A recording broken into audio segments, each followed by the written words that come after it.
പത്രോസിന്റെ രണ്ടാം പ്രഭാഷണം. ഒന്നാമത്തെ പ്രഭാഷണമാണ് രണ്ടാം അധ്യായത്തിൽ നമ്മൾ കണ്ടത്. ഇത് രണ്ടാമത്തെ പ്രഭാഷണമാണ്. പത്രോസിന്റെ രണ്ടാമത്തെ സന്ദേശം 11 മുതൽ 25 വരെയുള്ള വാക്യങ്ങളിലാണ് നമ്മൾ കാണുന്നത്.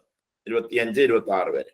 പ്രധാനമായും 3 ഭാഗങ്ങൾ ഒന്നാമത്തെ പ്രസംഗത്തിനുണ്ടായിരുന്നത് പോലെ തന്നെ രണ്ടാമത്തെ പ്രസംഗത്തിനും 3 ഭാഗങ്ങളുണ്ട്. ഒന്ന്, അതിന്റെ വിഷയം, പ്രസംഗ വിഷയമാണ് 12 മുതൽ 16 വരെയുള്ള വാക്യങ്ങളിലുള്ളത്. രണ്ടാമത്തേത് മാനസാന്തരപ്പെടുവാനുള്ള ആഹ്വാനമാണ്, 19 മുതൽ 21 വരെയാണ്. മൂന്നാമത്തേത് വചനത്തിലേക്കുള്ള ആഹ്വാനമാണ്, 22 മുതൽ 26 വരെയാണ്. ഇങ്ങനെ 3 ഭാഗങ്ങളാണ് അപ്പോസ്തലപ്രവൃത്തികളുടെ പുസ്തകത്തിൽ പത്രോസിന്റെ രണ്ടാമത്തെ പ്രഭാഷണത്തിന് നാം കൽപ്പിക്കുന്നത്. ഇതിന്റെ സാഹചര്യം എന്ന് പറയുന്നത് ശലോമോന്റെ മണ്ഡപമാണ് അതിന്റെ ഒരു അന്തരീക്ഷം. മുടന്തിന്റെ സൗഖ്യവാർത്ത എല്ലാവരും അറിഞ്ഞു. ധാരാളം ആളുകൾ പത്രോസും യോഹന്നാനും മുടന്തനും ദൈവാലയത്തിന്റെ കിഴക്ക് ഭാഗത്തുള്ളതായി ശലോമോന്റെ മണ്ഡപത്തിലെത്തി. ഈ സംഭവത്തിന് ഏകദേശം 6 മാസം മുമ്പ് ഒരിക്കൽ ശലോമോന്റെ മണ്ഡപത്തിൽ കർത്താവ് നടന്നതായി യോഹന്നാൻ 10:29 നമ്മൾ വായിക്കുന്നുണ്ട്. യോഹന്നാൻ 10:29 ഇങ്ങനെയാണ്: എന്റെ പിതാവ് എല്ലാവരിലും വലിയവൻ, പിതാവിന്റെ കയ്യിൽ നിന്നും പിടിച്ചു പറിപ്പാൻ ആർക്കും കഴിയില്ല, ഞാനും പിതാവും ഒന്നാകുന്നു. അത് കർത്താവ് ശലോമോന്റെ മണ്ഡപത്തിലെത്തി അവിടെ കൂടി വന്ന ജനത്തോട് കർത്താവ് നടത്തിയ സംഭാഷണമാണ് നമ്മളവിടെ കാണുന്നത്. ആദിമ വിശ്വാസികൾ പിൽക്കാലത്തൊക്കെ ഈ മണ്ഡപത്തിൽ ഒരുമിച്ച് കൂടും. അങ്ങനെ ഈ ശലോമോന്റെ മണ്ഡപം വളരെ പ്രസിദ്ധമായി. ആരാധന കഴിഞ്ഞ് പുറത്തേക്ക് വരുന്നവർ ഏറിയ പേരും അവിടെ ഒന്ന് ഒപ്പം കൂട്ടം കൂടും. പ്രവൃത്തികളുടെ പുസ്തകം 5:12 വാക്യം വായിക്കുമ്പോൾ അവിടെയും നമുക്ക് കാണാം, അപ്പോസ്തലന്മാരുടെ കയ്യാൽ ജനത്തിന്റെ ഇടയിൽ പല അടയാളങ്ങളും അത്ഭുതങ്ങളും നടന്നു. അവരെല്ലാവരും ഏക മനസ്സോടെ ശലോമോന്റെ മണ്ഡപത്തിൽ കൂടി വരിക പതിവായിരുന്നു. അപ്പൊ ശലോമോന്റെ മണ്ഡപം വളരെ വിശാലമാണ്. അവിടെ കർത്താവിന്റെ കാലം മുതൽ ആളുകൾ ഒരുമിച്ച് കൂടുക എന്നുള്ളത് ഒരു സാധാരണയായ സംഭവമായിരുന്നു. അതിന്റെ 12 വാക്യം, ജനമെല്ലാം കരുതുന്നത് എന്താണെന്നറിയാമോ? പത്രോസും യോഹന്നാനുമാണ് ഈ മുടന്തനെ സൗഖ്യമാക്കിയത് എന്ന് ജനം ധരിക്കരുത് എന്ന് പത്രോസ് ആഗ്രഹിച്ചിരുന്നു. പത്രോസും യോഹന്നാനുമാണ് ഈ മുടന്തനെ സൗഖ്യമാക്കിയത് എന്ന് ജനങ്ങൾ ധരിച്ചിട്ടുണ്ട്. അപ്പൊ പത്രോസിന്റെ പ്രസംഗത്തിന്റെ ശരിക്കും ആവശ്യകത എന്ന് പറയുന്നത് ജനത്തിന്റെ ധാരണയ്ക്കൊരു മാറ്റമുണ്ടാക്കണമെന്നുള്ളതായി. എന്താണ് അവരുടെ ധാരണ? പത്രോസും യോഹന്നാനുമാണ് ഈ മുടന്തനായവനെ സൗഖ്യമാക്കിയത് എന്നുള്ളൊരു ധാരണ ജനത്തിന്റെ ഇടയിൽ പരന്നു. അപ്പൊ ഇവിടെയാണ് പ്രസംഗ വിഷയത്തിന്റെ ആരംഭം. ഞങ്ങളല്ല സൗഖ്യമാക്കിയത്, നിങ്ങൾ ക്രൂശിച്ചു കൊന്ന യേശുക്രിസ്തുവിന്റെ നാമത്തിലാണ് അവൻ സൗഖ്യം പ്രാപിച്ചത്. ഇത് സമർത്ഥിക്കുക എന്നതാണ് പത്രോസിലും യാക്കോബിലും യോഹന്നാനിലും നിക്ഷിപ്തമായ കർത്തവ്യം. അതായിരുന്നു. നമ്മൾ ആ ഭാഗങ്ങൾ വായിക്കുമ്പോൾ കാണാം, അവരുടെ അടുക്കൽ ഓടിക്കൂടി അത് കണ്ടിട്ട് പത്രോസ് ജനങ്ങളോട് പറഞ്ഞത്, ഇസ്രായേൽ പുരുഷന്മാരെ, ഇതിൽ ആശ്ചര്യപ്പെടുന്നതെന്ത്? നിങ്ങളുടെ സ്വന്തം ശക്തി കൊണ്ടോ ഭക്തി കൊണ്ടോ ഇവനെ നടക്കുമാറാക്കിയെന്ന് പോലെ നിങ്ങൾ എന്താണ് ഇത്ര ഉറ്റുനോക്കുന്നത്? അബ്രഹാമിന്റെയും ഇസ്ഹാക്കിന്റെയും യാക്കോബിന്റെയും ദൈവമായ നമ്മുടെ പിതാക്കന്മാരുടെ ദൈവം തന്റെ ദാസനായ യേശുവിനെ മഹത്വപ്പെടുത്തി അവനെ നിങ്ങൾ ഏൽപ്പിച്ചു കൊടുക്കുകയും അവനെ വിട്ടയപ്പാൻ വിധിച്ച പീലാത്തോസിന്റെ മുൻപിൽ വെച്ച് തള്ളിപ്പറയുകയും ചെയ്തു. പരിശുദ്ധനും നീതിമാനുമായവനെ നിങ്ങൾ തള്ളിപ്പറഞ്ഞു. കൊലപാതകനായവനെ വിട്ടുതരണമെന്ന് ചോദിച്ചു. ജീവദായകനായവനെ കൊന്നുകളഞ്ഞു. അവനെ ദൈവം മരിച്ചവരിൽ നിന്ന് എഴുന്നേൽപ്പിച്ചു. അതിന് ഞങ്ങൾ സാക്ഷികളാകുന്നു. അവന്റെ നാമത്തിലെ വിശ്വാസത്താൽ അവന്റെ നാമം തന്നെ നിങ്ങൾ കാണുകയും അറിയുകയും ചെയ്യുന്ന ഇവൻ ബലം പ്രാപിക്കുവാൻ കാരണമായി തീർന്നു. അവൻ മുഖാന്തരം വിശ്വാസം ഇവന് നിങ്ങളെല്ലാവരും കാണുക ഈ ആരോഗ്യം വരുവാൻ ഹേതുവായി തീർന്നു. Price the Lord. ഒരു വാക്കുകൂടി പറയുന്നുണ്ട്, സഹോദരന്മാരെ, നിങ്ങളുടെ പ്രമാണികളെ പോലെ നിങ്ങളും അറിയായ കൊണ്ട് പ്രവർത്തിച്ചു എന്ന് ഞാൻ അറിയുന്നു. ദൈവമോ തന്റെ ക്രിസ്തു കഷ്ടം അനുഭവിക്കുമെന്ന് സകല പ്രവാചകന്മാർ മുഖാന്തരം മുന്നറിയിച്ചത് ഇങ്ങനെ നിവർത്തിച്ചു. Price the Lord. അതാണ് അതിന്റെ ഒന്നാമത്തെ പ്രസംഗത്തിന്റെ പശ്ചാത്തലമാണ് അവിടെ വിവരിക്കുന്നത്. എന്താണ് പ്രസംഗത്തിന്റെ പശ്ചാത്തലം? സുന്ദരമെന്ന ഗോപുരവാതിൽക്കൽ കടന്ന മുടന്തനായവനെ യേശുവിന്റെ നാമത്തിൽ സൗഖ്യമാക്കി എന്നതാണ്. ഈ പ്രവൃത്തികളുടെ പുസ്തകത്തിൽ തന്നെ ലൂക്കോസ് യേശുവിന്റെ നാമത്തെ കുറിച്ച് കുറഞ്ഞ പക്ഷം 33 പ്രാവശ്യം രേഖപ്പെടുത്തുന്നുണ്ട്. നിങ്ങൾ ഓർക്കണം, ഈ 12 മുതൽ 18 വരെയുള്ള വാക്യങ്ങൾക്കകത്ത് പത്രോസിന്റെ ഹൃദയത്തിന് അങ്ങോട്ട് ചൂട് പിടിച്ചു. ജനങ്ങളെല്ലാം ഒരുമിച്ച് കൂടി. മാനവും മഹത്വം ആർക്ക് കൊടുക്കണു? അവർ പത്രോസിന്റെ കാൽക്കൽ വീഴുന്നു, പത്രോസിന് മഹത്വം കൊടുക്കുന്നു. യോഹന്നാനെ കുറിച്ച് പറയുന്നു, അയ്യോ പത്തോ പറഞ്ഞ് അവരിൽ നിന്ന് അത്ഭുതം കിട്ടിയത് കൊണ്ട് അവരുടെ പറയുകയാണ് ജനങ്ങളെല്ലാം. ഇന്ന് കാണാൻ പാടില്ലേ? ഇന്നെല്ലാവരും അത്ഭുതം നടക്കുന്നവരുടെ പിറകെയാണ്. എവിടെയാണോ അത്ഭുതമുള്ളത് ആ പിറകെയാണ് എല്ലാവരും. ആരും അത് തിരുത്തൊന്നും ചെയ്യുന്നില്ല, വന്നോട്ടെ എന്ന് വിചാരിക്കണേ ഉള്ളൂ. എന്നാൽ പത്രോസും യോഹന്നാനും ചെയ്തത് അങ്ങനെയല്ലല്ലോ. അവരുടെ നാമത്തിൽ നടന്ന കാര്യങ്ങളെ, അവരുടെ നാമത്തെ ഒരിക്കലും ഹൈലൈറ്റ് ചെയ്യാതെ, നിങ്ങൾക്ക് തെറ്റിപ്പോയില്ലേ? നിങ്ങൾ ആ ക്രൂശിച്ചു കൊന്ന യേശു ഉണ്ടല്ലോ, അവന്റെ നാമത്തിലാണ് ഇവനെ സൗഖ്യമാക്കിയത്. നിങ്ങൾ പറഞ്ഞില്ലേ ഒരു ദിവസം ബർബാസിനെ മതി, യേശുവിനെ വേണ്ടാന്ന്? ആ യേശുവിന്റെ നാമത്തിലാണ് ഇവൻ സൗഖ്യം പ്രാപിച്ചത്. നിങ്ങൾ പറഞ്ഞില്ലേ ഒരിക്കൽ അവനെ ക്രൂശിക്ക എന്ന്? പീലാത്തോസ് വെറുതെ വിട്ടിട്ടും നിങ്ങൾ സമ്മതിച്ചില്ലല്ലോ. അവന്റെ നാമത്തിലാണ് അവൻ സൗഖ്യം പ്രാപിച്ചത്. മരിച്ച കർത്താവ്, അടക്കപ്പെട്ട കർത്താവ്, പലസ്തീൻ നാട്ടിൽ ജീവിച്ച കർത്താവ് ഇന്നും സജീവമാണ്. അവൻ മരണത്തിന് അതീതനായതുകൊണ്ട്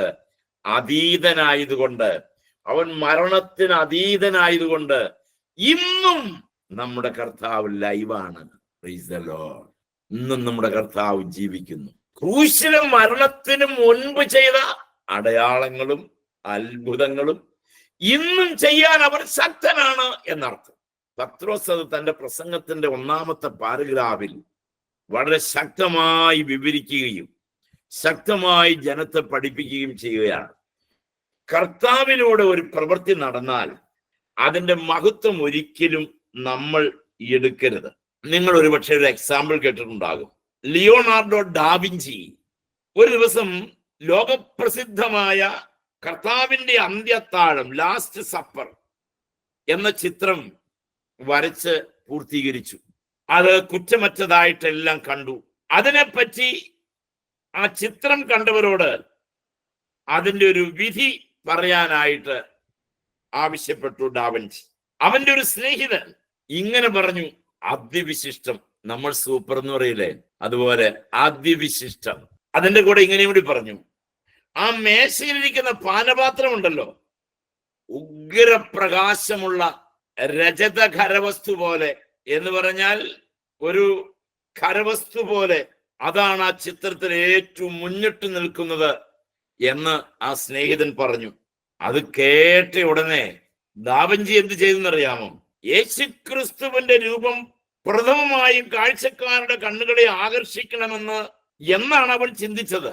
പക്ഷേ ആ പാനപാത്രത്തിന്റെ ചിത്രം കാഴ്ചക്കാരുടെ മനസ്സിൽ യേശുവിനെ കോൺസെൻട്രേറ്റ് ചെയ്യുന്നതിന് പകരം പാനപാത്രത്തെ ശ്രദ്ധിക്കും എന്ന് മനസ്സിലായി. ദാവഞ്ചി തീരുമാനിച്ചു, യേശുക്രിസ്തുവിലുള്ള ശ്രദ്ധയെ മാറ്റുന്ന എന്തുണ്ടെങ്കിലും അതിന് മാറ്റം വരുത്താൻ ഡാവിഞ്ചി തീരുമാനിച്ചു. അത് തുടച്ചു മാറ്റപ്പെടണമെന്ന് അവൻ ചിന്തിച്ചു. അതുകൊണ്ട് ആ കലാകാരനായ ഡാവിഞ്ചി എന്ത് ചെയ്യുന്നറിയാമോ? അവന് ബ്രഷ് എടുത്തിട്ട് ആ പാനപാത്രം മായ്ച്ചു കളഞ്ഞു. അതിനുശേഷം അതിനേക്കാൾ മനോഹാരിത കുറഞ്ഞ ഒരു പാനപാത്രം തയ്യാറാക്കി. ദൈവമക്കളെ, നമ്മളുടെ ജീവിതത്തിൽ വളരെ മാതൃകാപരമായിട്ട് ഏറ്റെടുക്കാവുന്ന ഒരു കാര്യമാണ് ദൈവത്തിന് കൊടുക്കേണ്ട മഹത്വം നമ്മൾ ഒരിക്കലും അടർത്തി മാറ്റരുത്, തട്ടിയെടുക്കരുത്. അത് കർത്താവിന് മാത്രമുള്ളതാണ്. ഇന്ന് ഈ ഡിവൈസിന്റെ മുൻപിൽ ഇരിക്കുമ്പോൾ എല്ലാവരും എന്നോടൊപ്പം പറയണം, കർത്താവേ, ഞങ്ങൾ ഒരിക്കലും അങ്ങയുടെ മഹത്വത്തെ ഞങ്ങൾ എടുക്കില്ല. ഞങ്ങൾ ഇന്നിവിടെ ഇരിക്കുന്നുവെങ്കിൽ അത് അങ്ങയുടെ കൃപയാലാണ്. അതിന്റെ മഹത്വം ഞങ്ങൾ മറ്റാർക്കും കൊടുക്കില്ല. എന്റെ സൗകര്യങ്ങളുടെയോ എന്റെ പ്രതാപത്തിന്റെയോ പണത്തിന്റെയോ മക്കളുടെയോ ഞാൻ കണ്ടുകൊണ്ടിരിക്കുന്ന എന്റെ ഫാമിലി ഡോക്ടറുടെയോ ഒന്നും ഗുണമല്ലേ അല്ല. എന്റെ കർത്താവിന്റെ കൃപയാണ് ഇന്ന് ഞാൻ ഇവിടെ ഇരിക്കുന്നത് എന്ന് ഹൃദയപൂർവം പറയണം. പൂർണ്ണ ഹൃദയത്തോടെ പറയണം. ഒപ്പിക്കരുത്. പൂർണ്ണ ഹൃദയത്തോടെ പറയണം. ഞാൻ ഇന്ന് എന്തായിരിക്കുന്നുവോ അതെന്റെ കർത്താവിന്റെ കൃപയാണ്. ശരിക്കും നിങ്ങളൊന്ന് ആലോചിച്ച് നോക്കിയേ. ഈ കർത്താവിന്റെ വേലയോട് അല്പമായിട്ടോ അധികമായിട്ടോ ബന്ധപ്പെട്ടതിന് ശേഷം ദൈവം നിങ്ങളുടെ സ്ഥിതി മാറ്റിയിട്ടില്ലേ?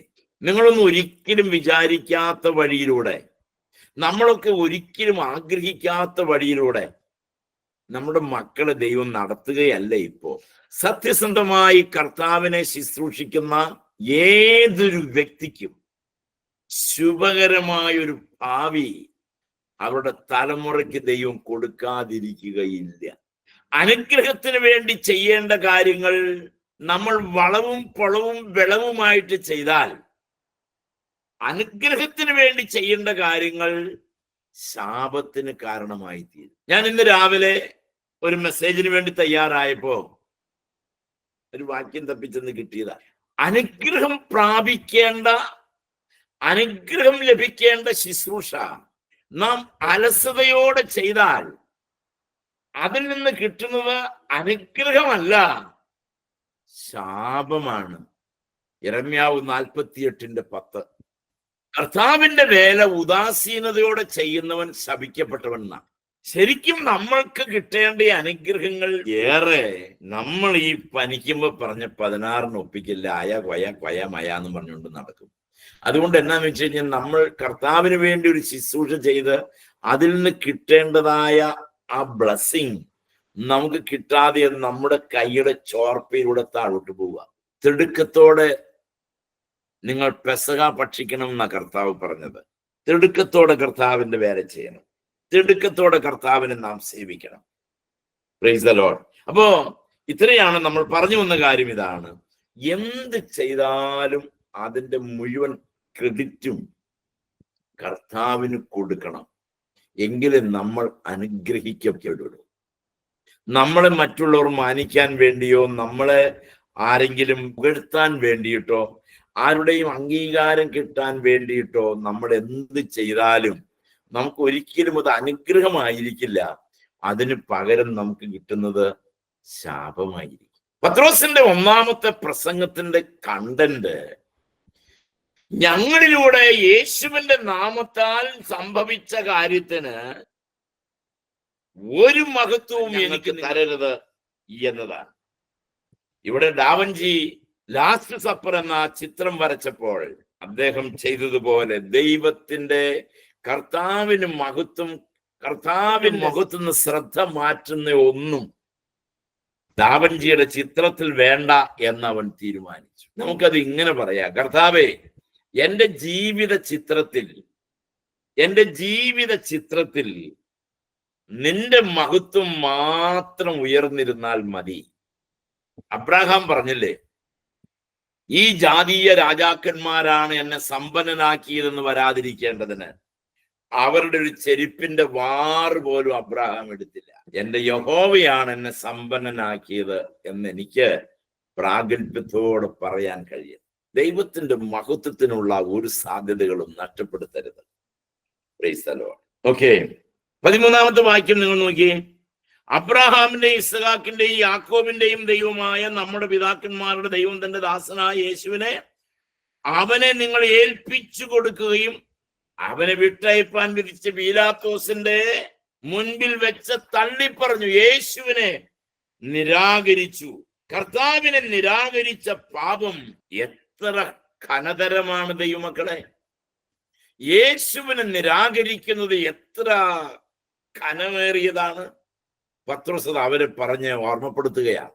ഈ അത്ഭുതങ്ങൾ ചെയ്ത, മരണത്തിനപ്പുറത്ത് അനേകരെ എഴുന്നേൽപ്പിച്ച, സൗഖ്യമാക്കിയ, ഈ മുടന്തനെ എഴുന്നേൽപ്പിക്കാൻ കാരണമായി തീർന്ന ആ നാമത്തിന്റെ ഉടമസ്ഥനായ യേശുവിനെ നിങ്ങൾ നിരാകരിച്ച പാപം ഏത് വെള്ളത്തിൽ കൊണ്ടുപോയി കഴുകി തീർക്കും? അത് പത്രോസ് അവരെ ബോധ്യപ്പെടുത്തുകയാണ്. പീലാത്തോസ് അവനെ സ്വതന്ത്രമായി വിടാനായിട്ട് ആഗ്രഹിച്ചെങ്കിലും നിങ്ങൾ സമ്മതിച്ചില്ലല്ലോ.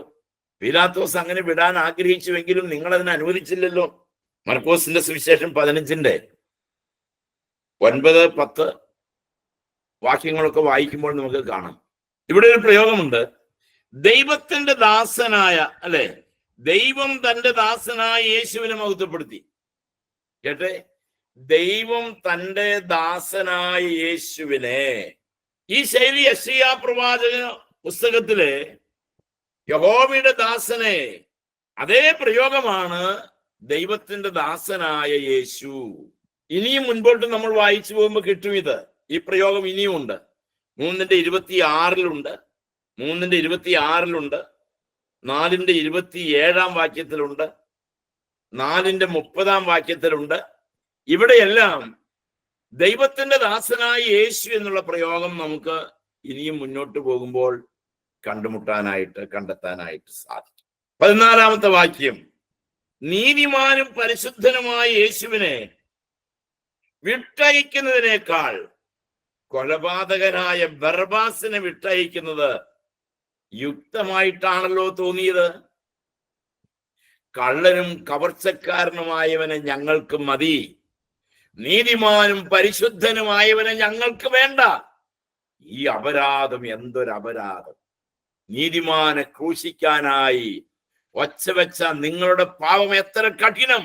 ഒന്നാമത് പറഞ്ഞു, നിങ്ങൾ നിരാകരിച്ച, കർത്താവിനെ നിരാകരിച്ച പാപം എത്ര കഠിനം, അതെത്ര കനതരമാണ്. നീതിമാനും പരിശുദ്ധനുമായവനെ നിങ്ങൾ ഉപേക്ഷിച്ചു. യേശു നീതിമാനാണ്, യേശു പരിശുദ്ധനാണ്. ആ നീതിമാനും പരിശുദ്ധനുമായവനെ നിരാകരിച്ച നിങ്ങളുടെ പാപം എത്ര കഠിനം. 15-ാമത്തെ വാക്യത്തിൽ, അവർ അവനെ കൊന്നുവെങ്കിലും ദൈവം അവനെ മരണത്തിൽ നിന്ന് ഉയർത്തെഴുന്നേൽപ്പിച്ചു, അതിന് ഞങ്ങൾ സാക്ഷികളാണ്. നിങ്ങൾ അവനെ കൊന്ന് അരിമത്യക്കാരൻ യൗസേപ്പിന്റെ കല്ലറയിൽ വെച്ചു, റോമൻ മുദ്ര കൊണ്ട് സീൽ ചെയ്തു, മുദ്രയിട്ടു. പക്ഷേ കർത്താവ് അവനെ ഉയർപ്പിച്ചു.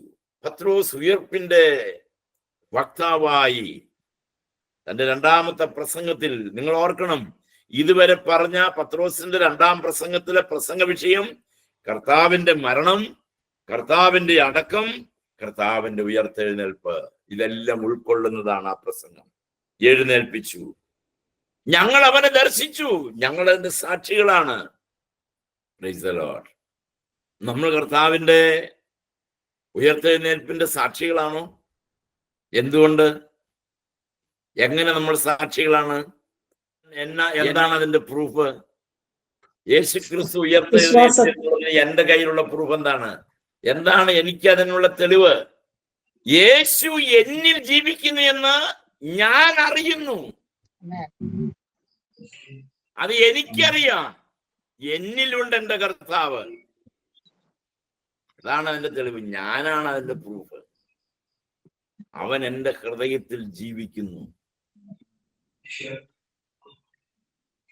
ദൈവത്തിന് സ്തോത്രം. ഓക്കെ, അപ്പോ അപ്പോസ്തലന്മാർ പുനരുത്ഥാനത്തിന്റെ സാക്ഷിയാണ്. കർത്താവ് അവർക്ക് നേരിട്ട് പ്രത്യക്ഷനായി. അങ്ങനെ തന്നെ പത്രോസ് പ്രസംഗിക്കുകയാണ്. ഓക്കെ, വാസ്തവത്തിൽ കർത്താവായ യേശുവിനെ കൊല്ലാൻ ആർക്കും കഴിയില്ല. നിങ്ങൾ വളരെ ശ്രദ്ധിക്കണം. ഒരു പ്രത്യേക കാര്യം വളരെ കൃത്യമായി നമുക്ക് ഗ്രഹിക്കാനായിട്ട് സാധിക്കും. പത്രോസ് പറയുന്നതിന്റെ കൂട്ടത്തിൽ യോഹന്നാന്റെ സുവിശേഷം 10:18 വാക്യം ഇങ്ങനെയാണ്. ഞാൻ നിങ്ങളെ വായിച്ചു കേൾപ്പിക്കാം. 10:18 വാക്യം, ആരും അതിനെ എന്നിൽ നിന്ന് എടുത്തു കളയുന്നില്ല, ഞാൻ തന്നെ അതിനെ കൊടുക്കുന്നു, അതിനെ കൊടുപ്പാൻ എനിക്ക് അധികാരമുണ്ട്, വീണ്ടും പ്രാപിക്കാനും അധികാരമുണ്ട്. ഈ കൽപ്പന എന്റെ പിതാവിങ്കിൽ നിന്ന് എനിക്ക് ലഭിച്ചിരിക്കുന്നു. ദൈവത്തിന് സ്തോത്രം. അവന്റെ ജീവനെ എടുത്തു കളയാൻ ആർക്കും സാധ്യമല്ല.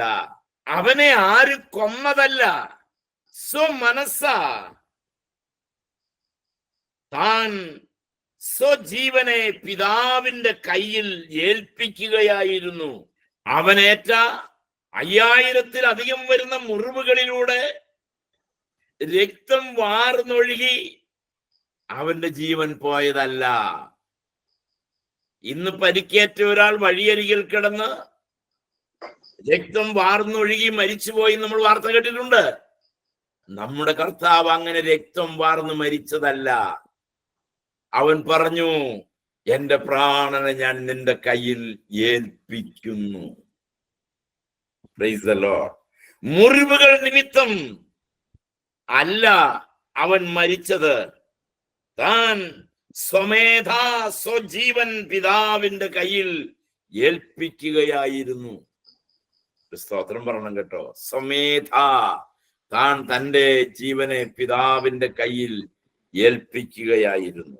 ലൂക്കോസ് 23:46 23:46 വാക്യം നമ്മൾ വായിക്കുമ്പോ അവിടെ പറയുന്നത് ഇങ്ങനെയാണ്.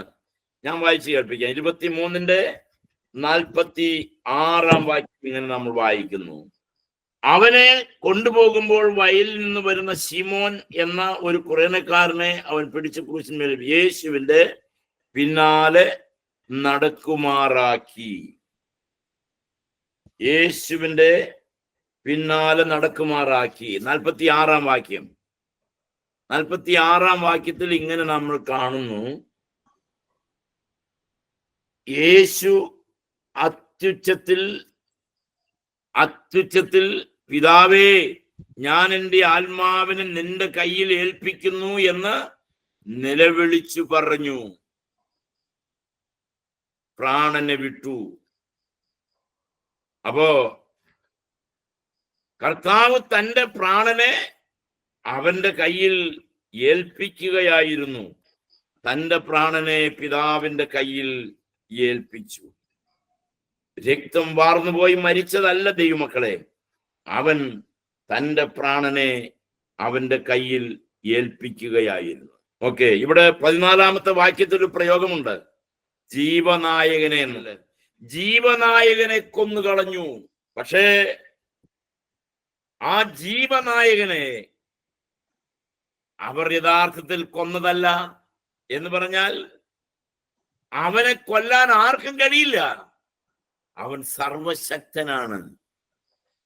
അവരങ്ങനെ ചാരിതാർത്ഥ്യം അടഞ്ഞെങ്കിലും അവൻ പറഞ്ഞു, എന്റെ ജീവനെ, എന്റെ പ്രാണനെ ഞാൻ നിന്റെ കയ്യിൽ ഏൽപ്പിക്കുന്നു. Price the Lord. വിശ്വാസത്തിന്റെ നായകനാണ് നമ്മുടെ കർത്താവ്. ജീവനായകനായിരിക്കുന്നത് പോലെ തന്നെ വിശ്വാസത്തിന്റെ നായകനാണ്. എബ്രായർ 12:2. ഒന്ന്, അവൻ ജീവനായകനാണ്. അപ്പോസ്തലപ്രവൃത്തികൾ 3:14. 2, അവൻ വിശ്വാസത്തിന്റെ നായകനാണ്. എബ്രായർ 12:2. 3, രക്ഷയുടെ നായകനാണ്. എബ്രായർ 2:10. രക്ഷാനായകനാണ്, വിശ്വാസ നായകനാണ്, ജീവന്റെ നായകനാണ് നമ്മുടെ കർത്താവ്. ഇവിടെ ഈ ജനത്തിൽ ഉണ്ടായ, അവരുടെ പെരുമാറ്റത്തിലുണ്ടായ 3 വൈരുദ്ധ്യങ്ങളെ പത്രോസ് തന്റെ പ്രസംഗത്തിൽ ചൂണ്ടിക്കാണിക്കുകയാണ്. പത്രോസിന്റെ പ്രസംഗത്തിൽ ജനത്തിന്റെ പെരുമാറ്റത്തിലുണ്ടായ 2 വൈരുദ്ധ്യങ്ങളെ കാണാം. 3 വൈരുദ്ധ്യങ്ങളെ പത്രോസ് എടുത്തു പറയുന്നു. ഒന്ന്, അവനെ വിട്ടയക്കാൻ തീരുമാനിച്ചപ്പോൾ യഹൂദന്മാർ ക്രിസ്തുവിന്റെ ക്രൂശ് മരണം ആവശ്യപ്പെട്ടു. പീലാത്തോസ് അവനെ വിട്ടയക്കാൻ തീരുമാനിച്ചപ്പോൾ യഹൂദന്മാർ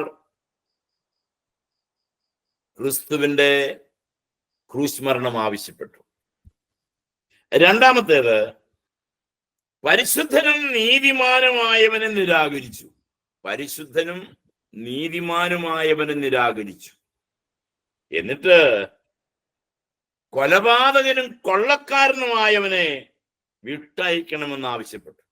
വിട്ടയക്കണമെന്ന് ആവശ്യപ്പെട്ടു. 3, ഇസ്രായേൽ ജീവനായകനെ കൊന്നു, എങ്കിലോ ദൈവം അവനെ മരിച്ചവരുടെ ഇടയിൽ നിന്ന് എഴുന്നേൽപ്പിച്ചു. അവർ കൊന്നു, പക്ഷെ ദൈവം എഴുന്നേൽപ്പിച്ചു. ഒന്നുകൂടെ പറയാമോ? മൂന്നാമത്തെ ഒന്നുകൂടെ പറയാമോ? ഇസ്രായേൽ ജീവനായകനെ കൊന്നു, എങ്കിലോ ദൈവം അവനെ മരിച്ചവരുടെ ഇടയിൽ നിന്ന് എഴുന്നേൽപ്പിച്ചു. 16-ാമത്തെ വാക്യം, അവന്റെ നാമത്തിൽ വിശ്വാസത്താൽ അവന്റെ നാമം തന്നെ നിങ്ങൾ കാണുകയും അറിയുകയും ചെയ്യുന്ന ഇവൻ ബലം പ്രാപിപ്പാൻ കാരണമായി തീർന്നു. അവൻ മുഖാന്തരമുള്ള വിശ്വാസം ഇവനും നിങ്ങളെല്ലാവരും കാണുക ആരോഗ്യം വരുവാൻ കാരണമായി തീർന്നു. എന്ന് പറഞ്ഞാൽ അവർ ക്രൂശിച്ചവനും ദൈവം ഉയർപ്പിച്ചവനുമായ കർത്താവായ യേശുക്രിസ്തുവിലുള്ള വിശ്വാസം മൂലമാണ് ഈ മുടന്തൻ നടന്നത്, ഈ മുടന്തൻ സൗഖ്യമായത്. പത്രോസ് അത് വിശദീകരിച്ച് പഠിപ്പിച്ചു. പത്രോസിന്റെ വാക്കുകൾ വിശ്വസിക്കുകയും കർത്താവായ യേശുവിന്റെ നാമം മൂലം സൗഖ്യം പ്രാപിക്കുകയും ചെയ്തു എന്ന് പത്രോസ് അവരെ പഠിപ്പിക്കുകയായിരുന്നു. 17-18 വാക്യം, സഹോദരന്മാരെ, നിങ്ങളുടെ പ്രമാണികളെ പോലെ നിങ്ങളും അറിയായ്മ കൊണ്ട് പ്രവർത്തിച്ചു എന്ന് ഞാൻ അറിയുന്നു. എനിക്കറിയാം നിങ്ങളുടെ അറിവുകേടാണ് അതിന്റെ കാരണം. ക്രൂശിക്കപ്പെടുവാൻ റോമാക്കാർക്ക് യേശുവിനെ ഏൽപ്പിച്ചു കൊടുത്തപ്പോൾ അവർ എന്താണ് ചെയ്യുന്നതെന്ന് അവർക്ക് അറിയില്ലായിരുന്നു. യഹൂദൻ അവന്റെ രക്ഷകനെയാണ് റോമാക്കാരുടെ കയ്യിൽ ഏൽപ്പിച്ചു കൊടുക്കുന്നത് എന്ന് അവർക്കറിയില്ലായിരുന്നു. ശാസ്ത്രിമാർക്കും പരീശന്മാർക്കും പുരോഹിതന്മാർക്കും അത് മനസ്സിലാകാൻ കഴിയാതെ പോയി. ഈ കാര്യം പത്രോസ് 17-18 വാക്യങ്ങളിൽ വിശദീകരിക്കുകയാണ്. ക്രൂശിൽ തൂക്കപ്പെട്ട് കിടക്കുമ്പോഴും കർത്താവ് പറഞ്ഞു, പിതാവേ, ഇവർക്ക് അറിയില്ലല്ലോ, ദൈവമേ, പിതാവേ, ഇവർക്ക് അറിയില്ലല്ലോ, ഇവർ ചെയ്യുന്നത് ഇന്നതെന്നറിയായികയാൽ ഇവരോട് ക്ഷമിക്കണമേ എന്നാണ് കർത്താവ് പ്രാർത്ഥിച്ചത്. മസിഹ, നമ്മുടെ കർത്താവ് കഷ്ടം അനുഭവിക്കണമെന്നുള്ളത് പഴയ നിയമ പ്രവചനമാണ്. യെശയ്യാ പ്രവാചകന്റെ പുസ്തകം 50-6, യെശയ്യാവ് 50-6, 53-4-5, 53-4-5, 2-ാം സങ്കീർത്തനം, 69-ാം സങ്കീർത്തനം, ഇതെല്ലാം കർത്താവിന്റെ ക്രൂശ് മരണത്തിലൂടെ നിറവേറുകയായിരുന്നു. ഗെത്സെമന മുതൽ കർത്താവിന്റെ ക്രൂശ് മരണം വരെയുള്ള 24 മണിക്കൂർ കൊണ്ട് 25 പ്രവചനങ്ങൾ നിറവേറി. കൂട്ടവെടി പോലെ 25 പ്രവചനങ്ങൾ നിറവേറി. ഇതാണ് പത്രോസിന്റെ പ്രസംഗ വിഷയം. എന്താണ് പത്രോസിന്റെ പ്രസംഗ വിഷയം? ഒന്നേ ഒന്ന് മാത്രം. ശലോമോന്റെ മണ്ഡപത്തിൽ ഒരുമിച്ച് കൂടി ജനങ്ങളെല്ലാം തമ്മിൽ ചർച്ച ചെയ്യുമ്പോൾ അവരെല്ലാവരും മാനവും മഹത്വവും പത്രോസിനും യോഹന്നാനും കൊടുക്കുമ്പോൾ പത്രോസ് അവരുടെ നടുവിൽ എഴുന്നേറ്റ് നിന്നിട്ട് പറഞ്ഞു, അല്ലല്ലല്ല, നിങ്ങൾ ക്രൂശിച്ചു വന്ന പരിശുദ്ധനും നീതിമാനുമായവന്റെ നാമത്തിലാണ് അവൻ സൗഖ്യം പ്രാപിച്ചത് എന്ന് പത്രോസ് പ്രസംഗിച്ചു. ഇതാണ് പത്രോസിന്റെ പ്രസംഗ വിഷയത്തിന്റെ ഒന്നാമത്തെ ഭാഗം. രണ്ടാമത്തെ ഭാഗം ഇതാണ്, 3:19 മുതൽ 21 വരെ. എന്താണ് രണ്ടാമത്തെ ഭാഗത്തുള്ളത്? മാനസാന്തരപ്പെടണം എന്നുള്ളതാണ്. മാനസാന്തരപ്പെടുവാനുള്ള ആഹ്വാനമാണ്. ദൈവമോ തന്റെ ക്രിസ്തു കഷ്ടം അനുഭവിക്കുമെന്ന് സകല പ്രവാചകന്മാരും മുഖാന്തരം മുന്നറിയിച്ചത് ഇങ്ങനെ നിവർത്തിച്ചു. 19-ാം വാക്യം, ആകയാൽ നിങ്ങളുടെ പാപങ്ങൾ മാഞ്ഞു കിട്ടേണ്ടതിന് മാനസാന്തരപ്പെട്ട് തിരിഞ്ഞുകൊള്ളുവീൻ. പാപങ്ങൾ മാഞ്ഞു കിട്ടേണ്ടതിന്. പാപങ്ങളാണ് മുൻപ് മുകളിൽ പറഞ്ഞതല്ല. നിങ്ങൾ ചെയ്തിട്ടുള്ള മഹാപാതകമുണ്ടല്ലോ, നിങ്ങളുടെ മശിഹായെ നിങ്ങൾ നിരാകരിച്ചു, പരിശുദ്ധനും നീതിമാനുമായവനെ നിങ്ങൾ തള്ളി, എന്നിട്ട് കൊള്ളക്കാരനും കള്ളനുമായവനെ നിങ്ങൾ സ്വീകരിച്ചു. നിങ്ങൾ അവനെ ക്രൂശിച്ച് കൊന്നു. റോമാക്കാരന്റെ കയ്യിൽ യഹൂദന്റെ മശിഹായെ ഏൽപ്പിച്ചു കൊടുത്തു. ഒരു തെറ്റും ചെയ്യാത്തവനെ തെറ്റുകാരനാക്കി ക്രൂശിൽ കയറ്റി. പീലാത്തോസ് വെറുതെ വിട്ടിട്ടും നിങ്ങൾ സമ്മതിച്ചില്ല. ഈ ഇത്ര വലിയ മഹാപാതകം എവിടെ എങ്ങനെ പരിഹരിക്കും? എങ്ങനെ തീരും? ആ പ്രസംഗ വിഷയത്തിനൊരു പരിഹാരം, ആ പാപത്തെ കുറിച്ച് ബോധ്യപ്പെടുത്തിയിട്ട് പത്രോസ് അവരോട് പറഞ്ഞു, മാനസാന്തരപ്പെടണം, നിങ്ങളുടെ പാപങ്ങൾ മാഞ്ഞു കിട്ടാൻ. പുതിയ നിയമത്തിലെ പത്രോസിന്റെ പ്രസംഗത്തിലാണ് മാനസാന്തരത്തിന്റെ സന്ദേശം ഉദയം ചെയ്യുന്നത്. അതേസമയത്ത് സ്വർഗരാജ്യത്തെ കുറിച്ച് പ്രസംഗിച്ചപ്പോൾ യോഹന്നാൻ പ്രസംഗിച്ചു, സ്വർഗരാജ്യം സമീപിച്ചിരിക്കാൻ മാനസാന്തരപ്പെട്ട് സുവിശേഷത്തിൽ വിശ്വസിപ്പി. അവിടെ പാപങ്ങളെ മാഞ്ഞു കിട്ടുന്ന കാര്യമൊന്നും പറഞ്ഞില്ല. ഇവിടെ പാപം നീങ്ങി കിട്ടേണ്ടതിന്, പാപം മായ്ച്ചു കളയേണ്ടതിന് മാനസാന്തരപ്പെടണം. മാനസാന്തരം അനിവാര്യമാണ്, ഒഴിവാക്കാൻ കഴിയാത്തതാണ്. അവർ കുറ്റക്കാരാണ് എന്ന് വളരെ കൃത്യമായി പത്രോസ് അവരെ പഠിപ്പിച്ചു. കർത്താവിങ്കിലേക്ക് തിരിയണം, വേറെ കുറുക്കു വഴികൾ ഒന്നും ഇല്ല. യഥാർത്ഥ മാനസാന്തരം എന്ന് പറയുന്നത് പാപം വിട്ട് ദൈവത്തിങ്കിലേക്ക് തിരിയുന്നതാണ് യഥാർത്ഥ മാനസാന്തരം.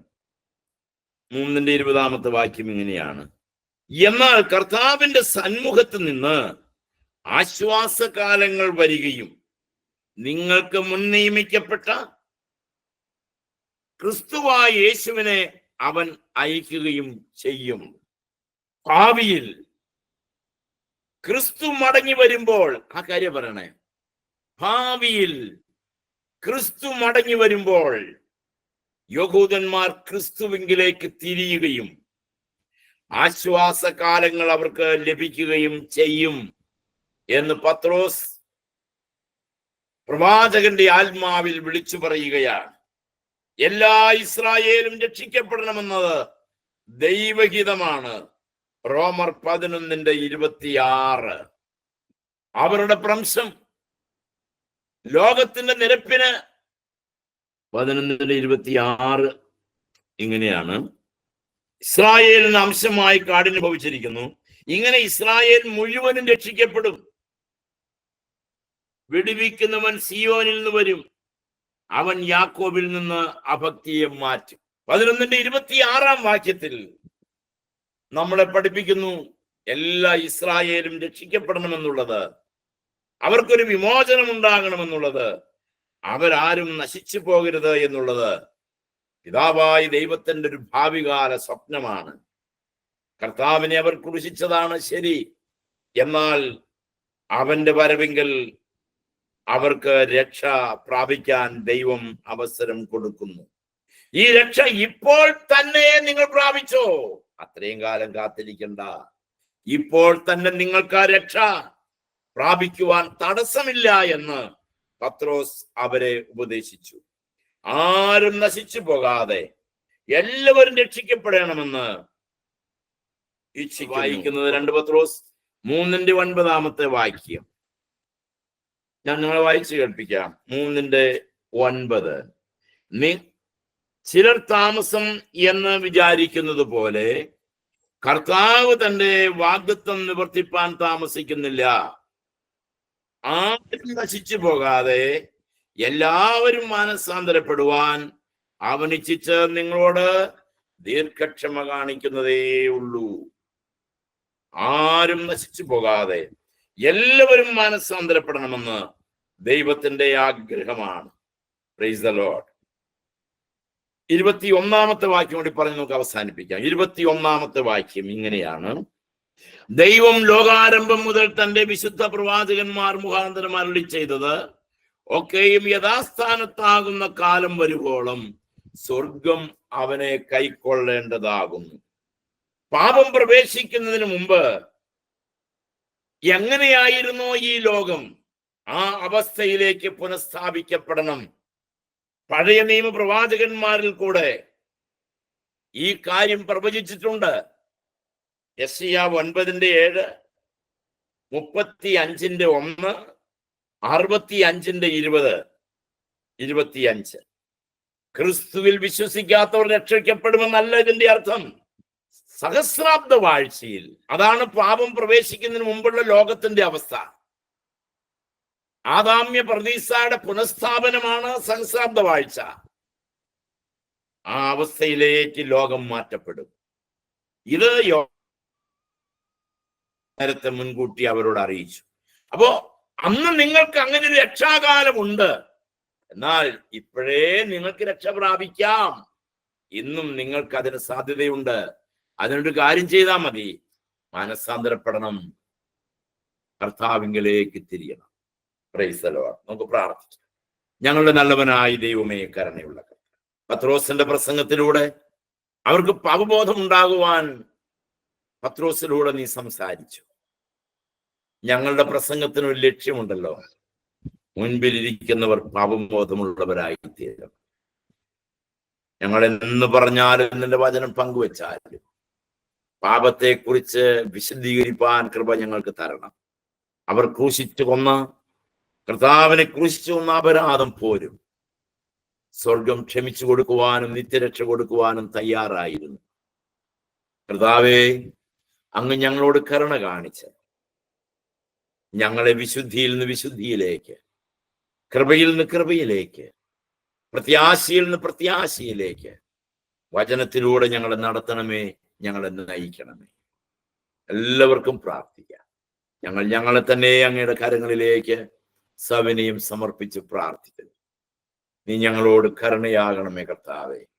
അപ്പന്റെ പാദപീഠത്തിലേക്ക് വളരെ വിനയത്തോടെ ഞങ്ങളെ തന്നെ സവിനയം സമർപ്പിച്ച് ഞങ്ങൾ പ്രാർത്ഥിക്കുന്നു ദൈവമേ.